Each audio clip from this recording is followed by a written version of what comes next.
तर हॉटेल चालकांवर आता चुलीवर जेवण बनवण्याची वेळ आली. नागपूरमध्ये हॉटेल चालक आर्थिक संकटात आहेत.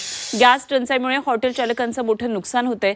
त्यामुळे आता चूल पेटवून हॉटेल चालकांनी पर्यायी व्यवस्था तयार केलेली आहे. काय नेमकं नागपूरमधल्या या हॉटेल चालकांनी केलंय याचा आढावा घेतलाय आमचे प्रतिनिधी अमर काणे यांनी. भारतात सुद्धा गॅसचा मोठा तुटवडा आहे. त्यामुळे अनेक व्यवसायांवर त्याचा परिणाम होताना दिसतोय. खास करून हॉटेल व्यावसायिक अनेक ठिकाणी त्याचा मोठा परिणाम होताना दिसतोय. आत्ताच नागपुरातील अशाच एका मिष्ठान आणि हॉटेलमध्ये आपण आहेत. संतोष पकोडेवाला, विदर्भात अतिशय प्रसिद्ध असे यांच्याकडे पकोडे असतात.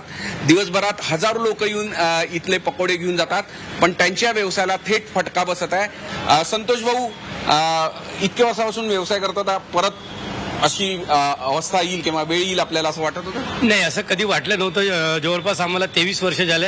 या 23 वर्षामध्ये असं कधीच वाटलं नव्हतं की आम्हाला चुलीवर परत हे करावं लागेल. पण आता युद्धजन्य परिस्थितीमध्ये फ्यूल नसल्यामुळे या तीनही कंपन्या आम्हाला देऊ शकून आल्या. कालपर्यंत त्यांनी आम्हाला सिलेंडर प्रोव्हाइड केले, पण आज सकाळी त्यांनी सिलेंडर दिले नाही. बोले आमच्याकडे सिलेंडर आले नाही, त्याच्यामुळे तुमच्याकडे नाही देणार. होऊ शकते दुपारपर्यंत कदाचित त्यांच्याकडे आले तर ते आम्हाला देतील.